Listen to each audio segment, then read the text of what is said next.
Ayan, isang mapagpalang umaga po sa ating lahat. Ayan, Merry Christmas po. Ayan, pasok po tayo sa loob. Ayan, pwede po natin ako ninyo space pa dito kung gusto niyo pong medyo malamig-lamig. Ayan, sige po. Ayan, isang maligayang araw po sa ating lahat. Ayan, handa na po ba kayo para sa ating pagpupuri ngayong araw? Ayan, tayo po magkabayan. Ayan, i-welcome po natin yung ating mga bisita. Ayan, ang nagagandahan at nagkabubuhang mga miyembro po natin. Ayan, i-welcome po natin sila.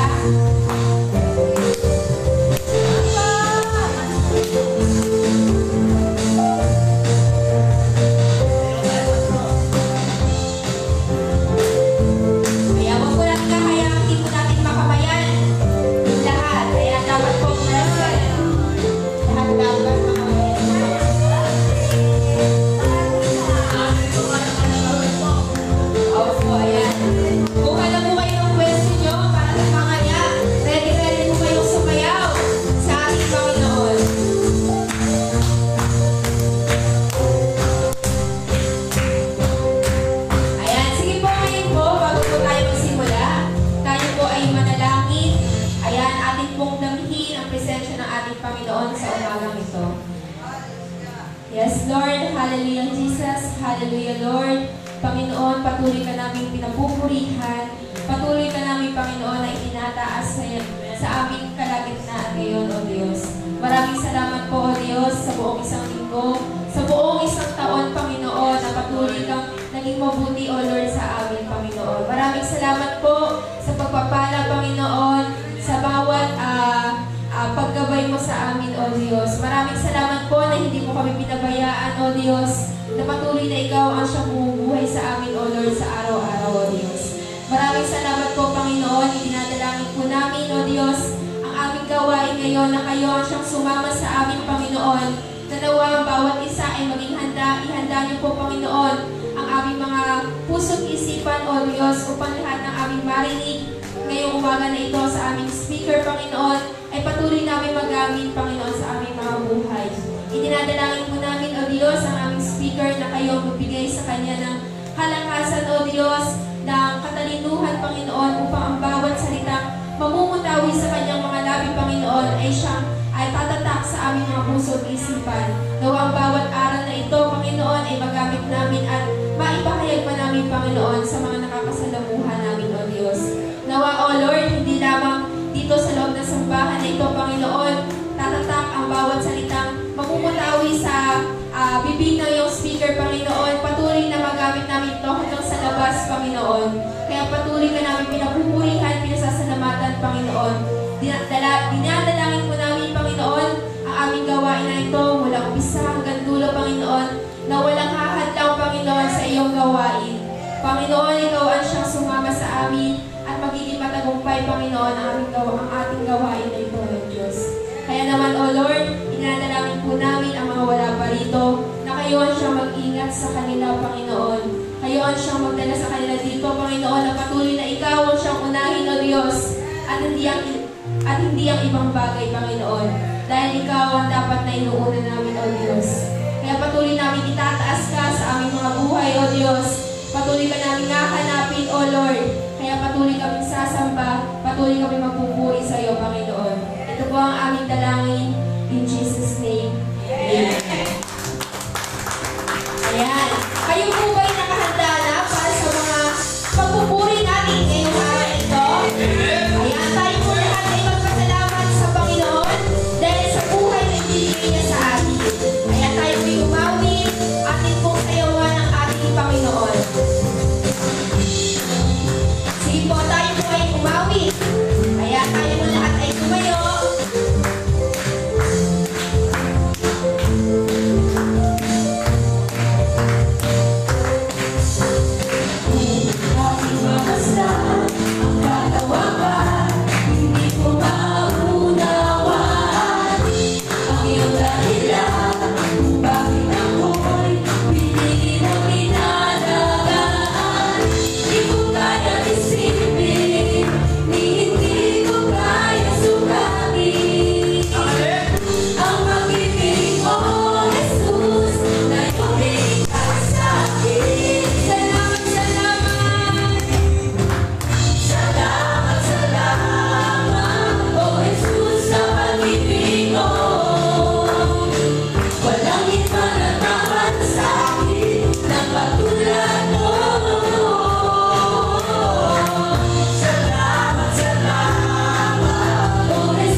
problema.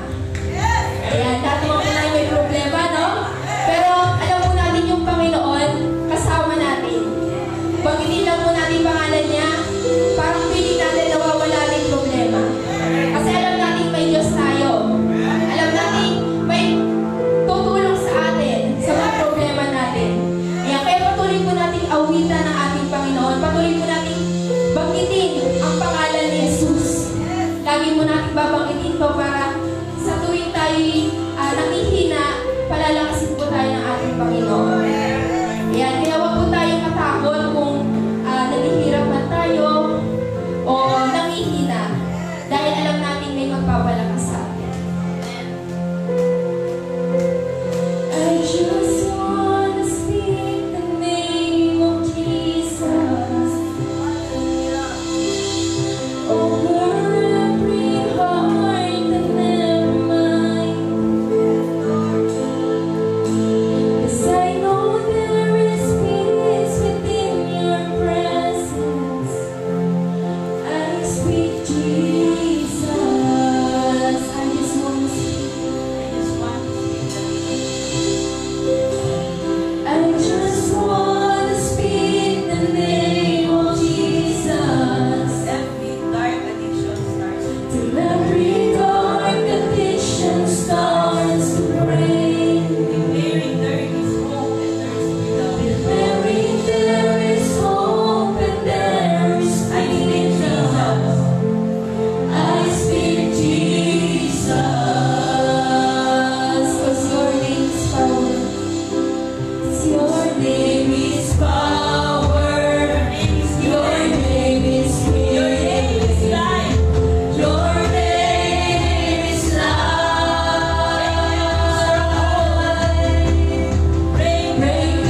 Buklatin po natin ang ating mga Biblia sa aklat ng Isaiah chapter 9 verse 6. Sapagkat isinilang ang isang sanggol na lalaki para sa atin.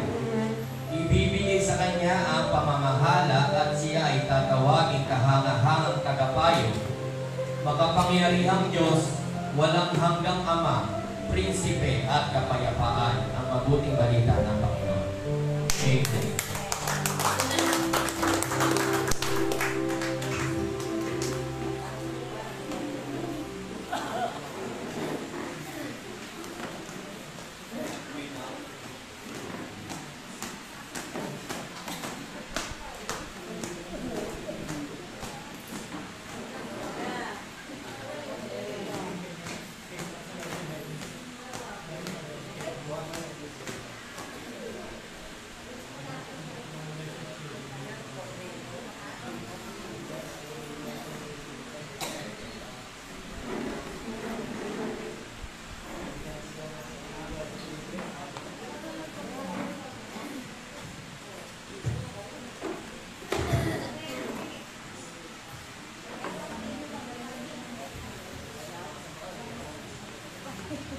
Hello.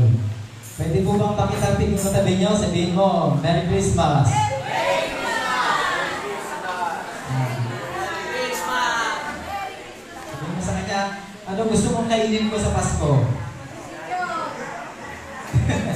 Kumain ka? Ha? Ano gusto mong kainin ko sa Pasko? Lechon, para mahilan ka na, no? Lechon, wow, sarap po yun. Amen. Ang title po ng ating pag-uusapan ngayon is how to make Jesus happy in this season. Ano ba sa Tagalog yun? Paano mo pasasayahin ng Panginoong Jesus ngayong panahon ng Paskuhan, no? How to make Jesus happy on His birthday. So, birthday niya, mamaya, 12 a.m. mamaya gabi, no? 12 a.m. mamaya. 12:01 a.m. na, so birthday na ng Panginoong Jesus yun. So mamaya birthday niya, magkakainan na kayo mamaya, mga Noche Buena, yung iba matutulog lang, yung iba naman nag-outing, so iba't ibang ginagawa natin. So yun po, ang pag-uusapan natin ngayon, paano ba natin pasasayin yung Panginoon? Kasi siya yung may birthday, di ba? Sabi mo sa katabi mo, hindi mo birthday ngayon, na birthday ni Jesus mamaya. Pero bakit bago ang damit mo? Hindi naman ikaw may birthday. Tama ba? So may birthday ang Panginoong Jesus na sineselebrate mo natin. So 2,000 years ago na po, kung susumahin natin, kukwentahin natin ang birthday ng Panginoon is 2,000 years plus, no? 2,000 taon na ang birthday niya na sineselebrate patuloy ng mga Kristiyano. So ang edad ng Panginoon ngayon is 2,000 na. Mahigit na siya nabubuhay. At wala po nakakalam ng date, exact date ng birthday ng Panginoon. Alam niyo po ba yun? Alam niyo po ba yun? Walang exact date. Hindi talaga December 25 ang birthday ng Panginoon. Tapos ngayon, sino yung nagbago? Sino yung naglagay ng date? Gusto niyo pang malaman sino yung naglagay ng date? Ang naglagay ng date po ang kauna-unahang Christian na naging, kauna-unahang emperador na naging Christian. Si Constantine. Sabihin niyo nga po, Constantine. Sabihin niyo, Constantine. Parang pipi yung mga side dito. Constantine. Yun, kala ko mga pipi. Kasalita pa lang. So si Constantine po, siya po yung kaisa-isang kauna-unahang emperador ng Roma na naging Kristiyano. Kaya nung naging Kristiyano siya, na-encounter niya ang Panginoon, so marami siyang ginawa na excite siya. Siya yung kauna-unahang emperador. Hindi talaga December 25 ang birthday ng Panginoon. Pero dahil siyang namumuno, siya si Emperador Constantine, sa time niya, siya ang naging unang Kristiyano. Ginawa niya December 25 ang birthday ng Panginoon. So nalaman niyo po, no? Tapos si Constantine din po ang nagbago ng Sabbath day. Ang Sabbath day po talaga, o yung pagsamba sa Panginoon is Saturday. Yun ang original po. Ang ginawa ni Constantine, binago niya, ginawa niya Sunday. Pero ang original na sinabi ng Panginoon sa Bible na mangiling kayo sa araw ng pamahinga, that is Saturday po yun. So ang mga Hudyo po, hindi nila binago. Ang mga Hudyo, yung araw ng Sabat, hindi nila binago. Ang Sabat ng Hudyo ay every Friday night, Friday ng 12:01, so Saturday na yon. From Friday night hanggang Saturday night, Sabat yun. Walang gumagala, walang tatrabaho, pati mga hayop, wala. In-observe nila yon. Tayo daw, kung hindi binago ni Constantine, nakauna na naging Kristiyano, emperador, ay Sabado pa rin ang ating pananampalataya dapat. Pero dahil kay Constantine, binago po niya, ginawa niya ang Sunday. So alam niyo na po, si Constantine. So pag-uusapan natin ngayon, ganito pala. Yung birthday ng Panginoon, December 25, kahit hindi naman talaga yun ang original. Sabi ng ibang mga scholar, kasi April. So depende sa panahon ng mga Israelita. Yung hula nila, ano lang nila, suggest ang ano nila, is April. Pero dahil tayo ay binago na ni Constantine, so pinapractice na natin December 25, ang birthday ng Panginoon. Kunyari po, ang birthday mo, anong birthday mo? May 31. Pwede ba natin i-celebrate ng June 1 ang birthday mo? Oh, pwede. Ako, birthday ko is March 9. Pwede ko i-celebrate ng April 9. Pwede ba, di ba? Pwede ako kunyari, si Ma'am May, birthday niya sa May 31. Mag-celebrate niya ng kinabukasan birthday yun, di ba? So, ang Panginoong Jesus ganun din. Hindi talaga December 25, pero sineselebrate natin. Na pwede naman. Tama po ba? Amen. Ang importante is sineselebrate natin ang birthday ng Panginoon. Naalala ko po, no? Nung birthday ni Amboy, ang birthday ni Amboy, November 29. So, sabi namin, kailangan namin ang family na pasayahin yung may birthday. Sabi nga, masaya si Amboy pag dinadala namin sa Pure Gold. Doon lang siya kariton. So yun ang ginawa namin. Binigyan namin siya ng kariton, so pinamili siya ng kapatid niya. Doon daw yung may birthday. So ngayong panahon po na to, dapat po ang matuwa yung may birthday. Ano po ba? Kailangan din ang matuwa. Sino may birthday ngayon mamayang gabi? Si Jesus. So siya yung dapat na matuwa, hindi tayo. Pangalawa na lang po tayo dapat na natutuwa. Kaya nga tanong ko kayo, di ba, birthday ni Jesus, bakit bago ang shoes mo? Tingnan yung katabi niyo kung bago yung sapatos. Yan yung kung bago yung damit. Bago yung postiso. Wow. Bago yung mata. Dating kulay black, ngayon green na yung mata or blue. So ganun po tayo, no? Ang dapat natin pasayahin ang may birthday. Amen po ba doon? So bakit may bago ka? May joke lang po. So tayo po ay nag-celebrate sa birthday ng Panginoon, pero tayo nagde-dedicate. Amen po ba? Tayo nagbibigayan dahil ang Diyos ay pag-ibig. Amen po ba doon? Sabi sa binasa kanina, Brother sa Isaias,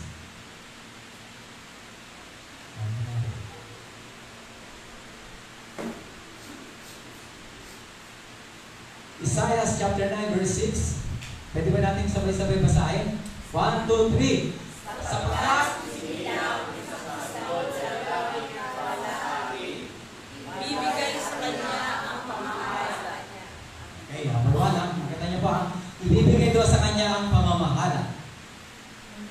Next, 1, 2, 3.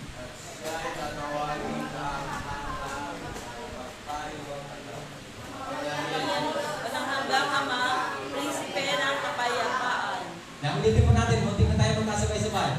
1, 2, 3. At siya ay tatawagin kahangahangang katabayo, makapangyarihan Diyos, walang hanggang Ama, Prinsipe ng kapayapaan.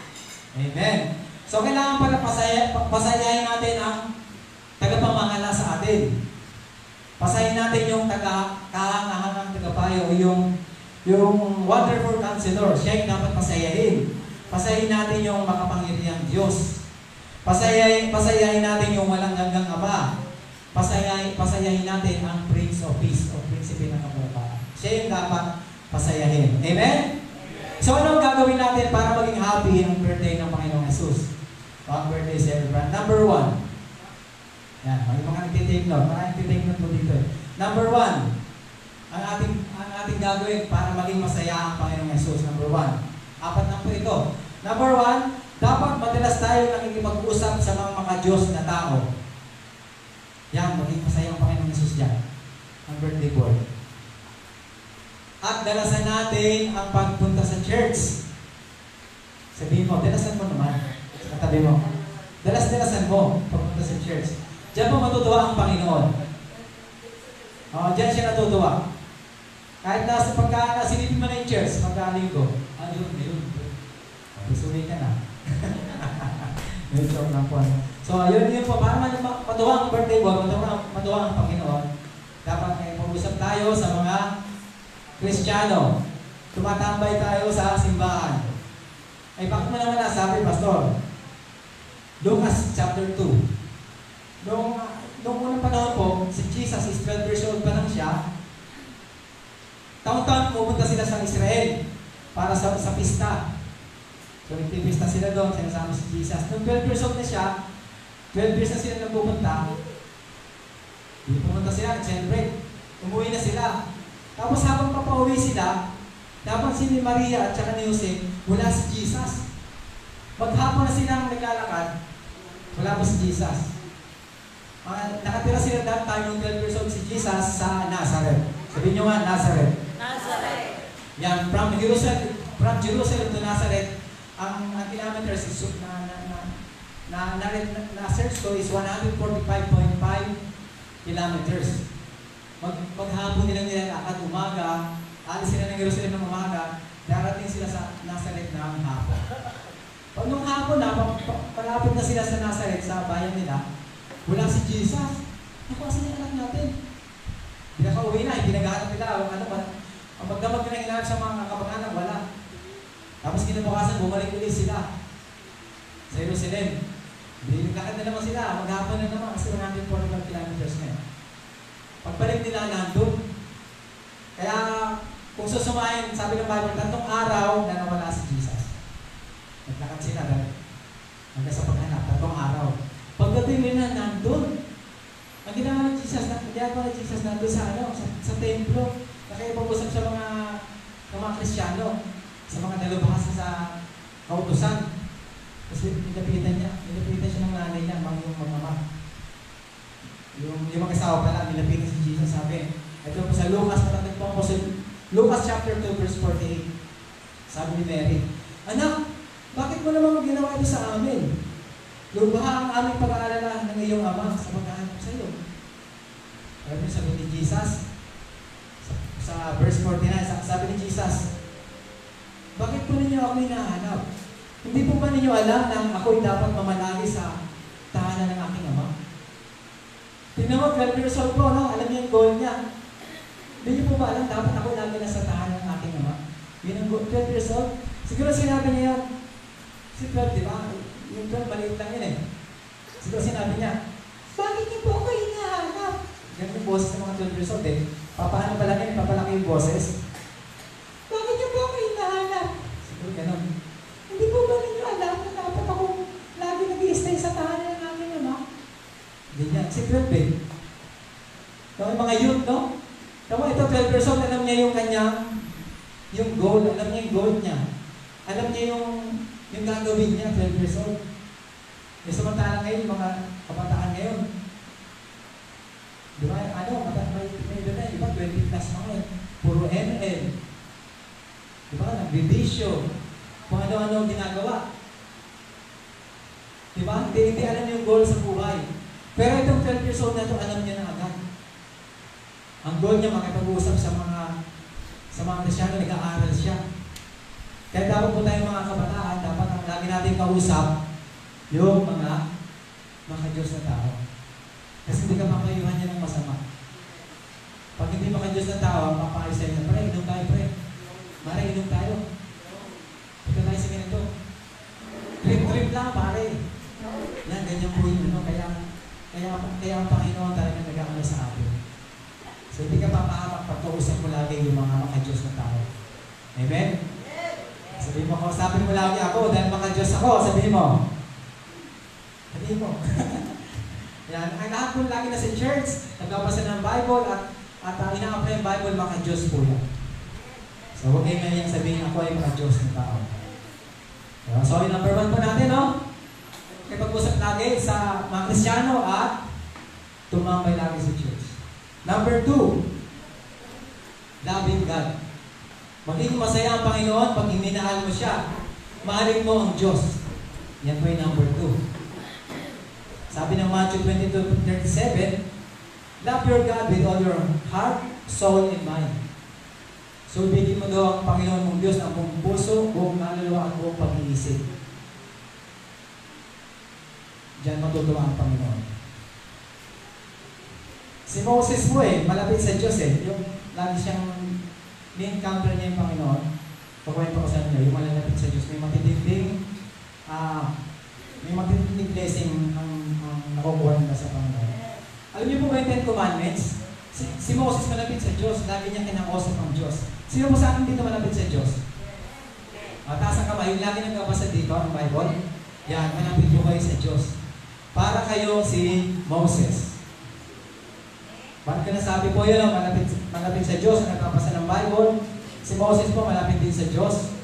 Alam niyo po ba yung 10 Commandments, yung 10 utos, kung paano ginawa yun? Yung 10 utos po, sa Mount Sinai, doon lumakit si Moses. Kasi sinabi ng Panginoon yung 10 utos. Tapos yung mga kasama niya, mga Israelita, dahil hindi pwedeng lumapit sa Diyos, dahil pag nakita mo yung presence ng Panginoon ng araw, mamamatay ka.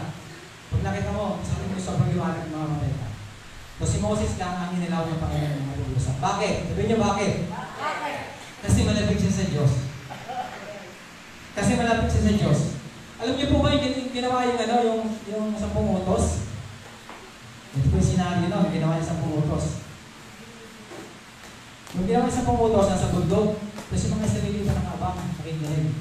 Nung ginawa yung 10 utos, talagang literally na nagsalita ang Panginoon, tapos habang nagsasalita siya, umuukit dun sa bato. Ay Moses, ito yung sabihin mo sa mga tao. Alam niyo ba? Huwag kayong papatay. Gumagano sa bato. Gumagano sa bato yung ukit. Huwag kang papatay. Gumagano niya. Gumagano niya. Tapos alam niyo po ba yung malalayo sa Diyos? Yung mga nasa baba na siya, Mount Sinai, nasa baba. Alam niyo na narinig nila? Si Moses na, dinig ni Moses na, clear na, huwag kang papatay. Ibigin mo yung Diyos. Sundin mo yung magulang mo. Gumagano. Umuukit. Clear na narinig niya. Kitang-kita niya kung paano sinasabi, paano sinusulat. Pero yung malalayo sa Diyos, nasa baba, narinig nila. Alam mo, narinig nila. Kulog yung narinig nila. Lahat ng malalayo sa Diyos, kulog ang maririnig. Alam niyo po ba yan? Ganyan po yung paggawa ng 10 Commandments. Sinabi pa dyan sa Exodus 20 verse 11. Yung Sabbath day, bigay mo sa akin, sabi ng Panginoon. Ibigay niyo sa akin ang Sabbath. Huwag kayong magtatrabaho, sasama kayo sa akin ng Sabbath day. Sa mga Hudyo, sa Israel, Saturday po yun. Tayo at Sunday, dahil pinalitan ni Constantine. Hindi ba niya? So, nung sinabi yung umuukit na gano'n. Dinig na tinig po ni Moses yung mensahe ng Panginoon. Yung mga milyong Israelita na sa baba, mga libo-libong Israelita na sa baba, ang narinig nila, hindi boses ng Panginoon, kulong. Kulong po yung narinig nila. Kaya lahat po tayo, kung hindi tayo nagbabasa ng Biblia, at sa tao tayo, hindi maka-Diyos ng tao tayo nakipag-usap, ang marinig po natin kulong. Oo, hindi eksakto na hindi eksakto na, ganito gawin mo. May kaaway ka, huwag mo siyang matulan. Di ba sa Exodus 14:14, pumanatag ka lang, huwag kang nagawin. Ako ang bahala. Pag sa ibang tao kausap mo, kulog, galing sa kulog. Pag galing sa kulog, patulan mo yan. Bumanti ka. Yan yung mga kulog. Pero si Moses, tayo mga nagbabasa ng Biblia, kahit may kaaway na tayo, dahil direct na tayo kumakasok sa Panginoon, binibigyan tayo ng Panginoon ng tamang instruction. Amen po ba doon? Si Moses, binigyan siya ng tamang instruction yung 10 utos. Sinabi sa kanya ng Panginoon, umukit sa bato. Pero lahat ng malayo sa Panginoon niya, sa baba ang narinig na kulong.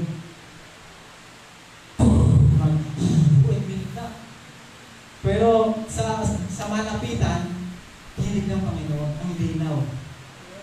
yung papatay. Ibigin mong magulang mo. Yung 10 utos, di ba alam natin yun? Yun pag malapit ka sa Diyos. Pero pag malayo ka sa Diyos, mapahamak ka. Sabihin niyo bakit? Kasi puro kulog lang maririnig mo. Kulog. Yung kulog, mapahamak mo kayo niya. Di ba? Kung may kaaway ka, pag may kulog lang narinig mo, paputulan mo, ipabarangayang kayo, makulog na pa o makulong siya. So, wala na. Dahil kulog yung narinig mo, hindi yung eksaktong word ng Panginoon. Sinabi ng Panginoon. Ang ganda sinabi sa Exodus, Exodus chapter 20, verse 11. Ang ganda na sinabi doon, sabi, ako mismo ang Diyos, gumawa ako ng 6 na araw, pagkatapos ng 6 na araw na mahinga ako, at pinagpala ko yung mga ginawa ko. Ibig sabihin po pala, pag tayo ay hindi na mahinga sa loob ng isang linggo, yung 10 utos na sa verse 11 na hindi tayo nag-church, hindi po tayo pumatalaga. Basahin niyo Exodus chapter 20 verse 11. Ibigay niyo sa akin ang araw ng Sabat. At pag binigay niyo sa akin, papapalain ko. Balik ka rin yung verse. Huwag niyo ibigay sa akin ang araw ng Sabat, hindi ko kayo pagpapalain. Tingnan niyo po, no? Para ebidensya na. Tingnan niyo yung madalas mag-church. Tingnan niyo yung buhay. Tingnan niyo yung paslan niyo. Mag-stress niyo. Ano bang katabi ko? Ano bang laro? Tingnan niyo po yung buhay malalapit sa Panginoon.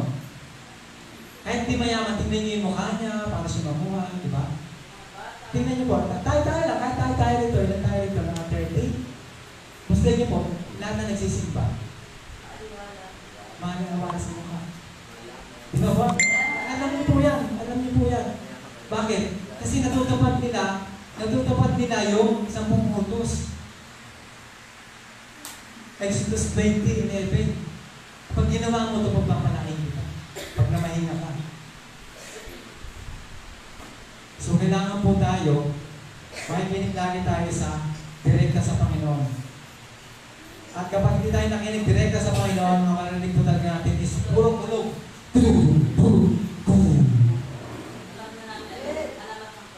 Oo. Kaya lahat po, alam niyo po, ito. Isasabihin po ko sa inyo, huwag kayo magagalit. Pwede po ba? May sabihin ako sa inyo, huwag kayo magagalit. Pwede po ba yun? Okay lang? Alam niyo po ba, kaya po supply yung buhay natin minsan? Kaya po supply, kasi nga hindi tayo nakikinig dito. Ito po, hawak-hawak niya ang buhay natin. Siya lamang po ang lumikha ng langit at lupa. Kaya kanyang pagyamanin, kaya kanyang paghilapin sa isang ikat lang. E bakit hindi ka pa lumalapit sa kanya? Tanong ko eh. Bakit? Meron nga tayong kapatiran na andun ngayon sa pilahan eh. Mas inuna yung pilahan ng ayuda kaysa dito. Exodus 20:11 po, kapag hindi mo inuna ang Sabat din, hindi na pagpapalain ng Panginoon. Tandaan po natin na. Tingnan nyo rito, yung mga public attendance, lagi na majority na sa Sabat. Tingnan nyo yung buhay nila, pinagpapala po sila. Tingnan nyo, yung mga kamag-anak nyo, lagi na sa church. Tingnan po ninyo, pinagpapala po sila. Pinagpapala. Lahat ng malapit sa Panginoon, hinahabol ang pagpapala. Tandaan nyo. Kaya pag hindi tayo nakikinig ngayon sa salita ng Diyos o sa mga maka-Diyos na tao, hindi tayo nakikinig, ang narinig lang po natin ngayon is puro kulog. At yung kulog na yan, ipapahamak po kayo niyo. Siguradong ipapahamak po kayo niyo. Ang problema lang, madadama yung mga pamilya niyo, maka-Diyos. Totoo po yan. Madadama yung pamilya niyo, maka-Diyos. Pag napahamak kayo, sila ang gagastos. Pag napahamak kayo, tutubusin kayo sa preso. Pag napahamak kayo, pag nagutom kayo, sila magbibigay sa inyo ng isang kabampinas. Bakit? Bakit? Nadamay po si Pata, mag-anak po kayo. Anak kayo, kapatid kayo, pinsan kayo. Tatay kayo, nanay kayo. Bakit? Kawawa yung nasa church.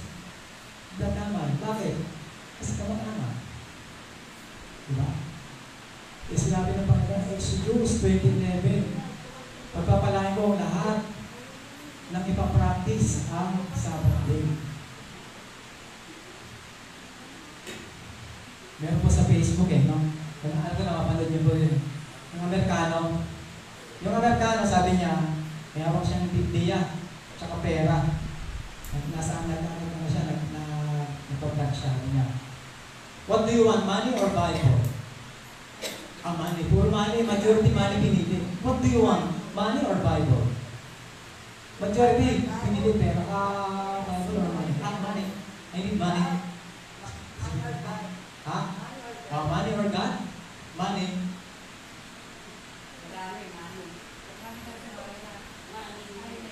Bakit? Hindi na naisip kasi yung money ang nagbibigay niya yung Diyos. Hawak ng Diyos ang lahat ng bagay. Dahil kasi nakatingin kasi tayo sa nakikita ng mata. So kailangan po mahalin natin ng Diyos. Amen? Number 2 po yan. Mahalin natin ng Diyos. Makinig tayo sa Kanya para hindi gulong ang narinig natin. Kaya ngayon po, maging personal. Kahit di po kayo mag-church dito sa CTTV po kami, mag-church po kayo sa ibang church, basta i-practice nyo po yung Sabbath. Amen? Yan, hindi pwede ng umaga. Dito, o di sa hapon, doon kayo sa ibang church, na Christian Day. Hindi po natin sinasakal ang mga member ng Bukawi. Basta kailangan po natin, mag-church po kayo dahil Sabbath po yan. Pagpapalain na, sabi niya, basahin niyo po Exodus 20:11. Tingnan niyo, namahinga ang Panginoon. Dahil namahinga siya, sabi niya, pagpapalain ko. Pinagpala ko yung ginawa. Kaya tingnan niyo, napansin niyo po ba, kahit hindi ko nagtatrabaho kayo, hirap pa rin. Tingnan niyo, evaluate niyo, bakit ganun, hirap pa rin ako? Kasi nga, hindi mo may practice yung may-ari. Yung may-ari ng buhay mo, yung may-ari ng kaperahan mo na siyang magpapala. Baluin niyo po yung sarili niyo. Kung dati kayong madalas kayo nagpapasa, madalas kayo nag-active sa church, tignan niyo kung pinagpapala. I-evaluate niyo lang. Makita niyo, itong taon na doon, naging ano ako dito, active ako sa Panginoon dito, masipag ako magbasa, masipag ako mag-church. Tingnan niyo kung pinagpala kayo nun. Kasi evaluate niyo lang, ito naman yung buwan na to, hindi ako taon na to, hindi ako nag-ano ako dito, nagpa-badging ako, petik-petik ako dito. Tingnan mo yung result nun. So yun lang po yun. So tayo mga nagmamahal sa Panginoon, ituloy po natin. Kahit na yung mga anak natin, o mga pinsan natin, o yung mga kapwa natin hindi na nagmamahal sa Panginoon, tuloy lang po natin. At kahit madamay po tayo, at tayo po, dahil po sa pagkukulang din, at tayo po yung nadamay, kunyari nakulong yung pinsan mo, dahil puro kulong din narinig niya, hindi siya nakikinig sa Diyos. Nadamay ka lang, kahit na nag-church ka pa, kahit na active ka pa sa church, kahit hindi ka nakalos, di ka na umuwi, pero nadamay ka, ikaw yung nagbayad ng bills, ikaw yung nagbayad ng hospitalization niya, nadamay ka, dahil active ka, tuloy mo lang. Dahil sabi ng Kawikaan 11:24, ang tao mapagbigay ay lalong mayaman. Yan. Ang tao mapagbigay ay lalong mayaman. So lahat po yan, ang sinabi ng Panginoon is mangyayari po. Number 3. So naintindihan niyo po? Number 1, lagi kang tumambay sa church. At saka makipag-usap ka sa mga Diyos. Number 2, ano yung number 2 natin? Loving God. So, magbasa tayo ng salita ng Diyos o kahit sa YouTube, marami yan. Para direct natin siya marinig. Direkta, hindi kulog ang marinig natin. Kasi pag hindi tayo nagbasa ng salita ng Diyos, hindi tayo malapit sa Kanya, kulog ang marinig natin. So, number 3, love your neighbor as yourself. So, mahalin natin kung ang ating kapatid sa Panginoon, ang ating kapwa. So yun po, maging masaya ang may birthday si Jesus kung gagawin mo natin ito. Mahalin natin ang ating kapwa. Sabi sa 1 John 4:7, mag-ibigan tayo sapagkat wala sa Diyos ang pag-ibig. ang bawat umiibig ay anak ng Diyos at kumikilala sa Diyos. So, ibig sabihin po pala, lahat ng hindi umiibig, hindi siya kumikilala sa Diyos. At hindi siya talagang anak ng Diyos. Pag hindi umiibig sa kapwa. Verse 8, ang hindi umiibig ay hindi kumikilala sa Diyos, sapagkat ang Diyos ay pag-ibig. So, umiibig po tayo. Kahit pagka meron tayong taong hindi siya kaibig-ibig, ano nga lang, ibigin mo pa rin siya, pero maglagay ka rin ng wall o ng boundaries sa kanya. Kasi disirahin ka na niya, mahalin mo pa rin siya, pero in distance na may wall. Para maningatan ka as a child of God. So yung number 3, no? Para maging masaya ang may birthday, si Jesus, ibigin natin yung ating kapwa. Dahil tayo ay anak ng Diyos. Number 4, at ito po ang magtatapos. Number 4, para maging masaya ang Panginoon, let us do Great Commission. So, Great Commission, ito yung laging sinasabi ng ating ng national, ng Philippines National, yun yung Great Commission, Matthew 11, Matthew 28, 19, 20, kayo, gawin ninyong alagad ko ang lahat ng bansa. So, mag-share tayo ng gospel, sama sa church, meron kaming grupo, tuwing Martes, sa ganitong araw, sama ka para palakasin ka doon spiritually. So, yun po yung dapat natin i-practice para maging masaya ang ating Panginoon sa kanyang birthday. Alam niyo po ba, pag hindi natin ginagawa itong Great Commission, hindi tayo nagsishare ng gospel, yung pag nanatili tayo lang, ang gagawin ng Panginoon, pagkagalit-galitin niya po tayo para mag-spread tayo. Pag di dapat tayo, pag nakontento po tayo na tayo na lang, ang gagawin ng Panginoon, dadalasin ng persecution. Pagtatampuhin niya po tayo lahat para mag-spread po tayo sa iba't ibang lugar. Ginawa niya po yan sa Acts. Dahil nakontento na po ang mga alagad, ang mga kapatiran noon, ang ginawa ng Panginoon, nagpadala sila ng pag-uusig. Pag-inusig lahat sila. Hindi ba, nakakagalit. Ayaw kasama si ganito. Kaya nagpuntahan sila sa iba't ibang lugar. Niloob ng Panginoon kasi nga, gusto ng Panginoon, lahat ng bansa, buong mundo ay masira ng gospel. So kaya tayo rin po, nire-remind natin dito, na kung di tayo mag-share, especially matatagal na dito, pag hindi tayo nag-invite, nag-share, dadating po ang persecution. Pagtatampo-tampuhin na tayo. So kailangan po, lagi tayo mag-share, tutuloy natin yung mga values natin sa bahay-bahay natin. Amen po ba doon? Amen. So ito po, number 1, ang ating pa-practice, no? Recall natin, number 1, dapat lagi po tayo nakipag-uusap sa mga Kristiyano. At lagi tayong bumabad sa simbahan para maging masaya ang Panginoon. Number 2, mahalin siya. Okay? Mahalin siya, magbasa ng Biblia para exact instruction na marinig mo, hindi kulong. Number 3, mahalin ang kapwa. Tulad ng pagmamahal natin sa sarili natin. Number 4, mag-invite, i-share natin yung gospel. Okay? So, pwede ba natin sabihin, Happy Birthday, Jesus! 1, 2, 3. Happy birthday, Jesus! Happy birthday, Jesus! Yan. Ngayon po ay aawit tayo sa Panginoon, tapos mag-pray tayo.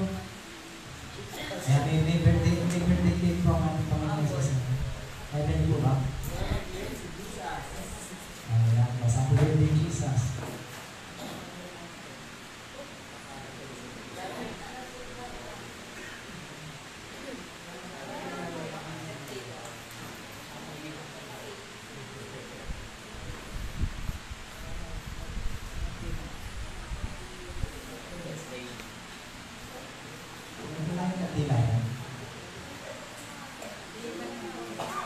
Sindihan mo natin, tapos awit tayo ng isa sa Panginoon, tapos mag-pray po tayo.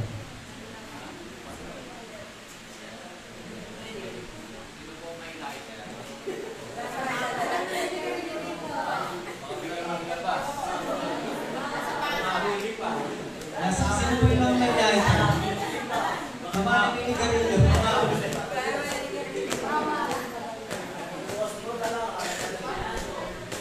Kasi na yung lighter mo.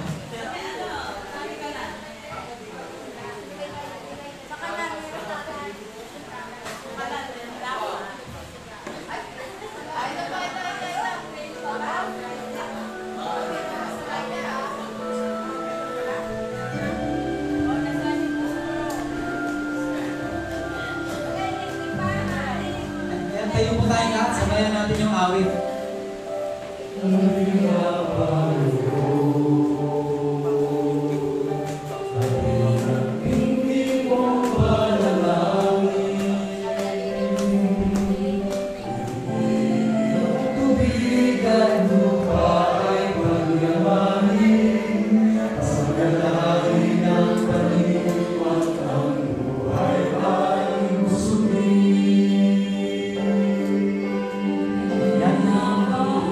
Awitan po natin yung may birthday.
Matutuwa po ang Panginoon pag tayo ay nagmamahalan. Yakapin niyo po ang bawat isa, lahat. Lahat po yakapin niyo habang nagpinagpay po. Yan, tayo po ay magkakapamilya, anak ng Diyos. Yan, magmahalan po tayo. Iyakap niyo po ako. Yan, hello, Merry Christmas. Ay, mahal ko po kayong lahat. Magmahalan po tayo.